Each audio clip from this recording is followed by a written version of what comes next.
MIDI stands for Musical Instrument Digital Interface. It's a pattern that doesn't actually consist of any sound in and of itself. We use special virtual instrument plugins to associate a variety of sounds, including real instrument sounds like bass or guitar, which get played back as the MIDI pattern. It'll make more sense once we show how it works, but first, let's define some terms so that we're on the same page. MIDI stands for Musical Instrument Digital Interface. People use the word when referring to a virtual instrument track, a plugin that emulates the sound of a real instrument, or an actual file with a .mid or .midi extension. Virtual instrument, also referred to as a MIDI track. A virtual instrument is a type of track inside an audio production program that allows you to create block-based patterns. Plugins can then be used to associate sounds to these patterns. This is different from an effect, which manipulates an already existing sound. Plugins come in different forms. Some plugins work on regular audio tracks and add effects to your audio like reverb, distortion, or equalizers. Other plugins generate the sound of an instrument and only work when used with a virtual instrument track. These plugins generate real instrument sounds that can be played back as the MIDI pattern you create or use. An interface is a piece of hardware, and there are different types of interfaces. It acts as a mediator between 2 points. For example, the M audio device used at sobriety sound stations is considered an interface. It acts as a mediator between your instruments and the computer. The Arturia Minilab keyboard at a sobriety sound station is also a type of interface. It acts as a mediator between your audio production program and a virtual instrument track. People don't often mix virtual instrument tracks down to actual MIDI files because remember, an actual MIDI file with a .mid or .midi extension doesn't contain any sound because it's just a pattern. What someone would do is mix down the virtual instrument track or their project as a whole as a WAV or MP3 file so that people can actually listen to it. We won't be dealing with actual .mid or .midi files because everything we want to do can be done inside of Mixcraft without needing to import or export MIDI files. Alright, that's enough definitions, let's get creative. If you haven't already, go ahead and open up Mixcraft 9 Pro Studio from the desktop.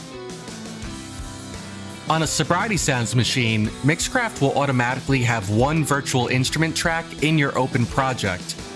Any track that has this little keyboard icon is a virtual instrument. They'll also have a blue vertical line. The master track also has a blue vertical line, so if you're not sure if you're looking at a MIDI track, just look for this keyboard symbol. You can have as many virtual instrument tracks as you'd like in your workspace.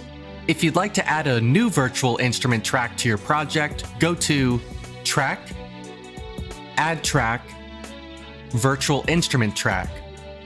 I'm a huge fan of keyboard shortcuts, so you can also just press Ctrl-E on your keyboard to add a new MIDI track. You can move your MIDI track in any order that you'd like. I usually start by grouping MIDI tracks next to each other. The first thing you'll want to do is double-click inside your timeline on the MIDI track. This will create a blank MIDI region. Mixcraft will automatically associate a piano sound to any new virtual instrument track.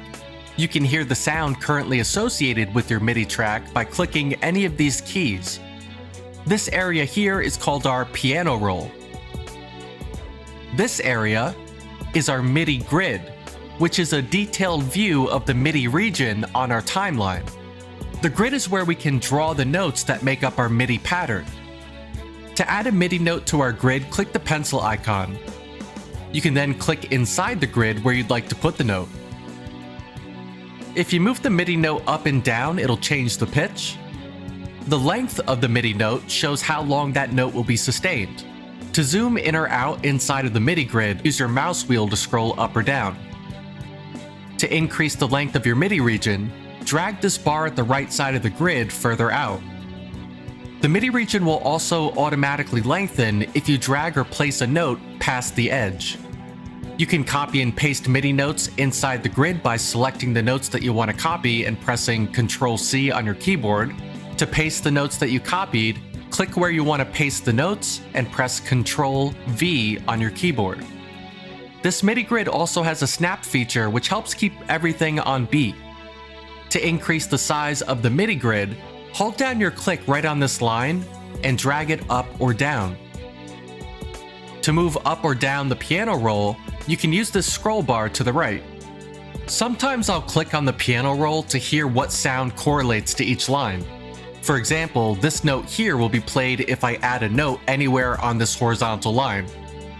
Other times I'll just add a note anywhere inside the grid and sweep it up and down until I find the sound that I want. Here's how I would personally create a quick and easy MIDI pattern. First, I would click the pencil icon and add my first note by clicking inside the MIDI grid. I always make sure that my first note starts right after a measure line. Next, I'll adjust the length of my note. Now, when I use the pencil icon again to add a second note, it'll add a note with the same length as the note that I already adjusted. If I hold my click down as I'm adding the note, I can drag my cursor up and down to hear the pitch before deciding where to drop it. So I've got my 4 MIDI notes here. To hear how it sounds, go to the top of your timeline and click just before the MIDI region. Press the spacebar to press play. There's also a play button inside each region on your timeline that will play the sound only in that region. This is especially helpful when I'm working with a lot of MIDI or audio regions and I don't want to hear them all at once. Alright, this sounds great, but I want my melody to play for a lot longer than just a single measure. Let's go back to our MIDI grid and click this arrow button here.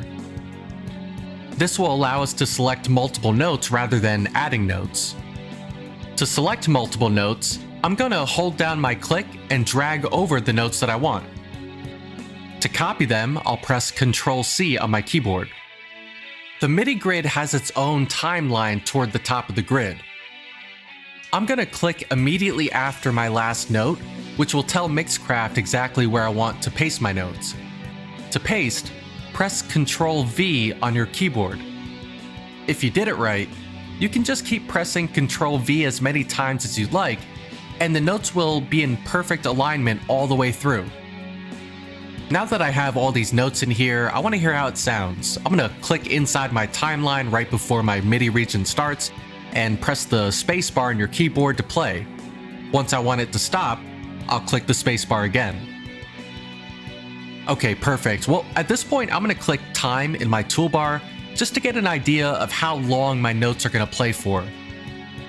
Yeah, it's a little short for my preference, so I want this to be significantly longer. What I'm going to do is I'm going to click back into my MIDI region and press Ctrl-A to select all of the notes. I'm going to press Ctrl-C on my keyboard to copy. Then I'm going to scroll the grid all the way to the right and click right where I want my notes to paste. When I press Ctrl-V, my MIDI region doubles in size. Alright, yeah, that works for me. Let's make sure that your MIDI region in the timeline is starting exactly at the same measure that you want it to. If you're having trouble moving the region in your timeline, it's probably because you have the snap feature on. You can turn the snap feature off by using this dropdown. To line your MIDI region correctly, make sure that Beats is selected. Click once at the top of the timeline right before your MIDI region starts. Then move your mouse scroll wheel up to zoom in. Make sure that the first MIDI note starts right after the beat line that you want it starting at. I like to increase the size of my tracks. If you need to do that, you can adjust each track height by dragging the bottom of the track line like this. Now, I don't like my instrumentals to start directly on measure 1 because I like a little wiggle room. I want this to start on measure 2 for now, and I can adjust it later if I need to. This is where the snap to grid feature really comes in handy because it makes alignment easy. I like to keep things clean too, so I'm going to use the edges of the MIDI region to shorten out any extra unneeded space. Alright, well, we have our pattern down, that's for sure, but what if we don't want the sound to be a piano? Let's see what MIDI plugins we can toy with. Click the keyboard icon next to the track name. This will pull up every single MIDI plugin we have available to use. You can view these by category. So if you're looking for, let's say, electric guitar, I would click on this category here called Guitar-Electric. Now these plugins on the right are everything categorized as electric guitar-like. Let's click on a plugin and see what it sounds like. Press the spacebar to hear what our recently created MIDI pattern sounds like with this plugin selected. All the plugins that come with Mixcraft won't have any extra parameters to adjust. Let's go back to our category section, scroll up, and select all. Now use the search bar to search for one of our donated plugins provided by Air Music Technology. Search for the plugin called Studio Strings. Click on either one of these, the VST3 or the 64-bit, either one is fine. This is where things get crazy. Many MIDI plugins have their own graphic interface. You could spend months just exploring all the plugins we have just in Mixcraft alone. The basics, though, usually include a drop-down menu that allows you to select presets. You'll also have modulation knobs to change different sound articulations. And in this particular plugin, it has built-in options to adjust the sound, legato, otherwise known as smoothness, and effects area. You can also customize the sounds on the top left. When you're finished, close the plugin by clicking the X in the upper right corner, then X out of the plugin selection window. Now that you know how to create a MIDI pattern and assign a sound to that pattern, the world is at your fingertips. There is no limit to what you can create in the world of MIDI. Now it's time to get creative.